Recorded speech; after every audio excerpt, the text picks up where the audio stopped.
Matin Sud Radio.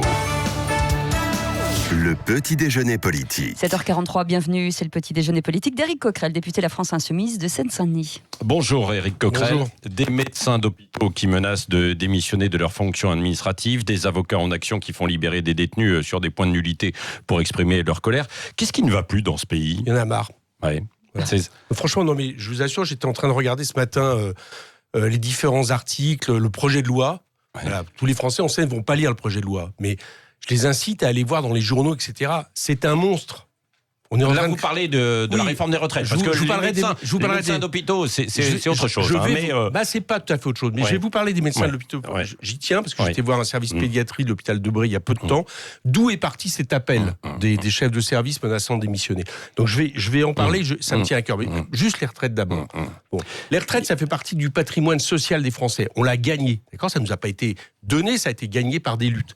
Et c'est un monstre ce qu'ils sont en train de créer. Je vous assure, c'est un monstre. C'est un monstre qui va créer, il faut bien que les gens le comprennent, des travailleurs plus pauvres, des travailleurs âgés plus pauvres, comme en Allemagne, des chômeurs plus pauvres, parce qu'en plus, avec leur loi sur l'allocation chômage, qui réduit les indemnités aussitôt que vous avez travaillé quelques heures par mois, ou que vous n'avez pas suffisamment de mois de travail à proposer, et en plus, des retraités plus pauvres qui partiront plus tard. Voilà ce qu'ils sont en train de créer. Et franchement, quand je lis ce projet, ça me met de plus en plus en colère. Je vais vous donner un seul exemple. Un seul exemple. Je sais qu'avec vous, on a le temps un peu de s'expliquer des fois. Vrai. Je vais essayer d'être pédagogique pour bien les comprendre. Tout va être encadré. La retraite par points, ça va être encadré en réalité par deux leviers, qui sont les leviers de l'austérité, c'est-à-dire des équilibres, et le levier de ce qu'ils appellent le coût du travail. Autrement dit, il faut toujours que le travail coûte moins cher, au faveur du capital. Bon. Et ces deux leviers, c'est pas la même chose que des caisses de solidarité de travailleurs gérées par les travailleurs eux-mêmes, où à certains moments, vous pouvez accepter un certain déficit, et vous savez que les années où l'économie va aller mieux, vous aurez vous aurez des excédents, et tout ça va s'équilibrer. Bon. En gros, ça s'équilibre, c'est un système qui fonctionne, et qui est quand même, de l'après beaucoup de gens, le meilleur système au monde, même s'il a été amputé depuis quelques années. Ils sont en train de nous préparer un système où, en réalité, à l'instant T, sur 5 ans, vous serez toujours obligé de respecter les équilibres, d'accord ? Donc ça produira moins de pensions. En plus de ça aura un truc stupide, c'est que quand vous donnez de l'argent à des retraités dans un moment de déficit économique comme les années 2009-2013, eh bien figurez-vous, le fait que les gens puissent continuer à consommer, ça permet à l'économie de ne pas complètement sombrer. Et bien là, cet amortisseur social n'existera même plus. Bon. Et d'autre part, eh bien, on met une règle qui est le fait que on n'augmente pas le coût du travail. Et je termine juste là-dessus. Le coût du travail aujourd'hui, par exemple, c'est le fait aussi qu'on a 52 milliards cumulés d'exemptions de cotisations, dont les retraites, pas que les retraites, mais 52 milliards par an qui ne sont pas donnés, dont une partie n'est pas compensée. Alors que le déficit des retraites en ce moment, c'est que de 3 milliards par an. Vous voyez bien que rien que ça, déjà, on arrêterait cette politique débile d'exonération qui pèse sur les caisses de solidarité, déjà, le système serait largement équilibré, on pourrait faire mieux. Oui, les retraités les plus riches, d'ailleurs, ils devraient cotiser pour poursuivre ça. Ça, c'est le truc extraordinaire. Non, mais attendez. Ils nous disent, non, moi je suis pour que les gens cotisent au pourcentage de leur salaire, mais ça va plus être le cas. Ça va changer pour les... Voilà, et je suis content que vous l'évoquiez. Autre chose de ce projet de loi, on nous dit c'est pour respecter les équilibres financiers. Fort bien. Et la première mesure qu'ils font, c'est qu'ils baissent à 2,8% les cotisations au-dessus de 10 000 euros. Eh bien, je vous l'apprends, entre 2025 et 2040, et le gouvernement a beau dire c'est ça qui va se passer, c'est un trou de 72 milliards qu'on est en train de créer. 72 milliards, je sais pas, j'ai pas vu ce chiffre. Si, allez-y. Bon, je demanderai à Yves de Cardrel, qui est dans les parages. Attendez, je vous dis, je regarde le chiffre. Vous allez sur Arco, c'est-à-dire la caisse des graphes, il vous donne le tableau, c'est 3,5 à 4 milliards d'euros par an entre 2025 et 2040, du fait que les cotisations seront abaissées à 2,8%, alors le gouvernement nous dit toujours « Ah oui, mais vous inquiétez pas, ces gens-là ne toucheront plus les retraites qui... » De la même manière, c'est D'accord. vrai. Sauf que quand vous avez cotisé en tant que cadre, vous par exemple, je ne sais pas quel est votre salaire, vous allez arriver à la caisse de retraite, puis vous allez dire, moi je passe à la retraite, c'est normal que j'ai ce que j'ai cotisé. Sauf que dans le même temps, comme c'est une retraite, vous savez, où les actifs payent pour les retraités, eh bien la caisse en question n'aura plus l'argent qui correspond à vos cotisations. Donc, il y a bien un trou qui va se créer. Alors, non, mais c'est vrai, sur le fond, vous avez raison, Éric Coquerel. Et est-ce que, aussi, sur le fond, vous êtes d'accord quand même, parce qu'il y a de plus en plus de retraités et on vit quand même de plus en plus longtemps. Est-ce qu'il n'y a pas un petit effort supplémentaire aussi à faire? Non. Il n'y a pas de plus en plus de retraités. Vous avez dit deux choses. Non, vous avez dit une première chose. Non, mais attendez. Première chose, est-ce qu'il n'y a pas de plus en plus de retraités à l'avenir? Alors, il y a de plus en plus de retraités. Et à l'avenir, il y en aura de plus en plus. Il y a de plus en plus de retraités. À l'avenir, il y en aura peut-être de plus en plus. C'est même pas tout à fait sûr parce que, en réalité, si on parle plus longtemps. Voilà. C'est qu'il y a aussi, à un moment donné, on continue à être un pays qui a un excédent de natalité, contrairement à l'Allemagne. On n'est pas un pays qui vieillit. Donc, le fait qu'à un moment donné, il y ait de plus en plus de retraités, dans 30-40 ans, on verra. Mais admettons, pour l'instant, il y a de plus en plus de retraités. Non, ça, c'est déjà faux. Parce que vous ne pouvez pas reprendre. Si on reprend les chiffres d'il y a 30 ans, écoutez, on a gagné 15 ans en moyenne. Est-ce que vous savez... C'est-à-dire la durée de vie en bonne santé. Oui, je sais que c'est jusqu'à 64 ans, bien sûr. Elle stagne. Non, mais bien sûr, elle stagne. Et vous savez pourquoi il y a une durée de vie qui s'est allongée depuis des années, à votre avis? Il y a les progrès de la médecine, certes. Bien sûr, et puis on maintient en fait des gens. Mais il y a peut-être le fait aussi qu'on arrête de travailler plus tôt. Vous voyez, ça compte, parce que quand vous avez travaillé toute votre vie, etc., 8 heures par jour, à un certain moment plus longtemps, eh bien, vous avez moins de chances de vivre mieux. La preuve, c'est que les ouvriers... Attendez, juste une chose, les ouvriers vivent 7 ans de moins que les cadres. Donc, il y a bien un rapport entre la dureté du travail et la durée de vie. Est-ce qu'on n'a pas fait les choses à l'envers? On va commencer à négocier aujourd'hui sur la pénibilité et l'emploi des seniors. Je reviens sur votre question. Le temps file. Oui, mais votre question est fondamentale. D'accord? Il y a 14... En gros, ce gouvernement veut rester à 14% du PIB. C'est sa règle d'or. Alors qu'il y a 20% de retraités. Eh bien, nous disons qu'on a aujourd'hui suffisamment de production de richesse. La richesse continue à être produite. Un ouvrier, un salarié aujourd'hui, il produit 3 fois plus en termes de productivité qu'il y a 30 ans. Donc, il y a de l'argent pour le disposer. C'est un choix politique. Est-ce qu'on le met dans le capital, dans les actionnaires, ou est-ce qu'on le met dans les retraités? Et c'est le choix que le gouvernement et d'autres ont fait depuis des années, c'est de penser qu'il faut le mettre chez les actionnaires.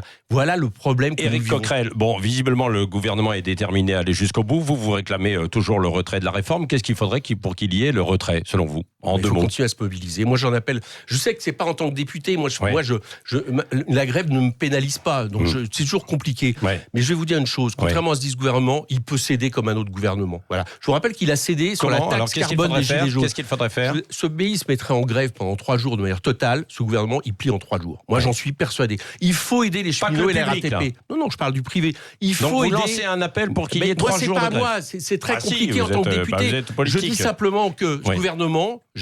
Ne croyez pas, les gens, que ce gouvernement il est plus solide qu'un autre, qu'il céderait jamais. Ça, c'est sa communication. Je pense que s'il y a des secteurs plus importants qui se mettent en grève, il plierait très vite. Il plierait très vite parce qu'il n'a aucune base sociale ou une base sociale très étroite. Ce n'est plus un combat seulement syndical, mais politique, là, non? Aujourd'hui, on le voit, Jean-Luc Mélenchon était hier lors un piquet de grève. Moi, je suis à peu près tous les jours. Tous les jours, mais c'est devenu un combat politique, non? Non, c'est un combat global de civilisation. Donc c'est normal qu'on s'y mette tous.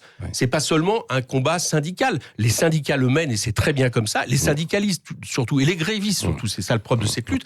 Mais c'est un combat qui nous concerne tous, ça vous concerne. C'est un combat civilisationnel de savoir ce qu'on fait des personnes qui atteignent un certain âge et qui sont moins en capacité de travailler que d'autres, combien ils ont de pensions, etc. C'est un combat de civilisation. Donc c'est normal qu'on s'y mette. Donc vous allez de nouveau dans la rue dès aujourd'hui. Manifestation, école militaire, 14h parisienne. Je parlais de Jean-Luc Mélenchon à la RATP hier. Il y a eu une petite polémique parce que il soutient plus ou moins les salariés qui ont insulté en des termes homophobes ceux qui bossaient. Vous vous souvenez de cette histoire? J'ai vu ce communiqué sortir un jour. La CGT l'a condamné, donc a dit que... Donc vous voulez condamner? En tout cas, les propos homophobes. Écoutez, moi, je sais pas de quel fait vous parlez, mais tout propos homophobe, je les condamne. Donc, je vois pas pourquoi je les condamnerais pas dans tous les cas. Donc, voilà. Et je pense très sincèrement que dans l'ensemble d'une mobilisation, des faits où il y a des tensions, déroulés il y a des énervements, où il y a des matraquages de policiers tous les matins, des grenades lacrymogènes tous les matins, je peux vous le dire, j'en ai reçu. Je pense que il y a très très peu, j'allais dire, de dérapage de ce type. Donc, à mon avis, c'est pas la peine d'en faire des tonnes. Mais évidemment, des propos homophobes, je les condamne. On les condamne. Juste aussi d'une parenthèse, Éric Coquerel. On va y revenir. La liberté d'expression, est-ce qu'elle peut aussi conduire à parodier Jésus? Je ne sais pas si vous avez entendu cette chanson parodique en fait de France Inter, etc. On peut, en disant Jésus est un PD. Toutes les religions. Écoutez, j'ai pas entendu cette chanson. Vous me demandez si on peut parodier les religions. Oui. Donc je vais pas me Non, prononcer sur non, mais chanson. si vous l'avez pas entendu, Si vous voulez faire de la publicité pour France Inter. Oui, non, écoutez, non, il n'y a pas de problème avec la concurrence. Le ministre de l'Intérieur, Christophe Castaner, a rappelé hier aux forces de l'ordre leur devoir d'exemplarité. Vous comprenez également l'état de fatigue psychologique des forces de l'ordre? Je la comprends totalement, d'autant plus qu'ils servent de fusible depuis un an à ce gouvernement pour ne pas céder. Mais d'un autre côté, et c'est d'abord la responsabilité politique du gouvernement, notamment à Paris du préfet Lallement, qui est quand même un curieux préfet qui prétend pouvoir distinguer des organisations politiques qui seraient, selon lui, plus ou moins critiquables. Bon, c'est pas le rôle d'un préfet, c'est très bizarre. Mais il y a une gestion curieuse du maintien de l'ordre, où à un moment donné, ce gouvernement n'avait plus que ça pour tenir, et il a laissé, j'allais dire, faire des choses qui ne devraient pas être faites. Moi, j'ai été témoin de choses qui ne sont pas, j'allais dire, la réaction de policiers vis-à-vis d'éléments très violents, qui sont la réaction de policiers vis-à-vis de syndicalistes, qui se prennent des coups, une Irène. L'exemplarité, alors, parce qu'elle ramène c'est un portable. difficile. Ça va être difficile pour l'exemplarité. Moi, je pense que vous savez, le préfet Grimaud, vous avez, on a un âge, vous êtes plus jeune que moi peut-être, mais enfin bon, vous vous rappelez, en 68, c'était dur, 68 par rapport au CRS. Oui, j'étais pas. D'accord, on disait CRSSS, je ne sais pas si vous vous souvenez, c'était un slogan imbécile. Et alors ? Donc, à l'époque, le préfet Grimaud, alors qu'il y avait ça, disait par rapport à ces hommes, toute personne qui tape quelqu'un à terre se déshonore. Voilà, c'est ça qu'il disait. Donc il y a des messages à envoyer à des fonctionnaires dont je rappelle qu'ils ont la possibilité d'utiliser une violence. Bon.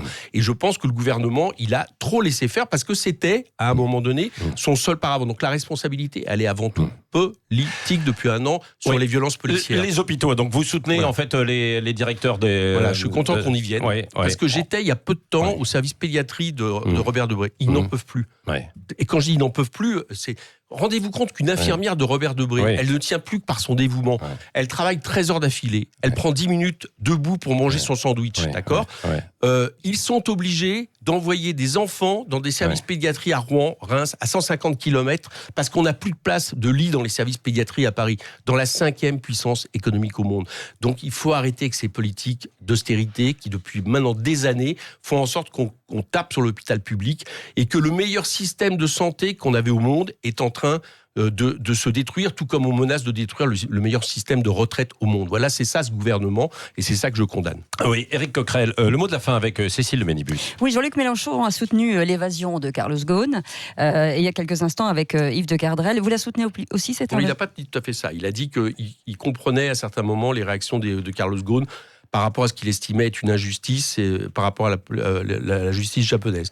Moi, j'attends de voir, parce que je considère que Carlos Ghosn, s'il a pu s'évader, c'est parce que justement, lui aussi a les moyens de s'évader par rapport à n'importe quel justiciable. Je remarque qu'en France, à certains moments, vous avez des gens qui vont très vite en préventif, qui ont aussi peu de moyens vis-à-vis de la justice, qui n'ont pas de moyens de s'évader. Donc voilà, moi, pour le moment, je vais en gros, pour aller vite, je ne vais pas plaindre Carlos Ghosn. Voilà, parce que justement, Yves de Kerdrel nous l'a rappelé il y a quelques instants, il demande ses indemnités de départ à la retraite de 250 000 euros, 20 millions d'euros pour ses actions de performance et sa retraite chapeau de 770 000 ans par an. Il peut d'autant plus la demander que les retraites chapeau, c'est des retraites spéciales qui ne sont pas contestées par le gouvernement dans son projet de loi. Vous remarquerez ça, on n'en parle pas. Pas plus que la retraite de la capitalisation qu'on va favoriser. Mais évidemment, c'est scandaleux. Bon. Ça veut dire que Jean-Luc Mélenchon va faire marche arrière. Pour une fois, vous êtes du côté de la direction actuelle de Renault. Il a supprimé des milliers d'emplois Renault en France. Donc je ne suis pas admiratif devant son travail de capitaine d'industrie, comme on essaie de nous faire croire. Et je suis très dubitatif sur l'idée que ça serait peut-être un complot, en gros, pour aller vite, qui fait en sorte que le frapperait. Ce que je constate, c'est qu'il a eu les moyens de s'évader et que peu de gens les ont. Donc vous n'êtes pas du tout en accord avec Jean-Luc Mélenchon. C'est parce que je vous dis, Jean-Luc Mélenchon n'a pas approuvé l'évasion. Moi, j'ai bien entendu. Il a simplement expliqué que Carlos Ghosn était devant des mécanismes de justice, tout comme d'ailleurs on s'est retrouvés, nous, il n'y a pas longtemps, et Jean-Luc Mélenchon devant une justice absolument injuste, si je peux dire. Et je pense que c'est ce point-là que Jean-Luc Mélenchon a traité. Mais je vous le dis, je ne suis pas, moi, admiratif du travail de Carlos Ghosn, et je considère que, jusqu'à preuve du contraire, j'aimerais qu'on prouve l'inverse de ce qu'il a commis, c'est-à-dire les infractions qui lui sont reprochées, qui sont quand même graves. Merci. Éric Coquerel, député de la France Insoumise de Seine-Saint-Denis, était l'invité ce matin de Sud Radio. Merci d'être avec nous, 7h57, c'est le Grand Matin Sud Radio. On revient dans un instant. 5h-10h, le Grand Matin Sud Radio.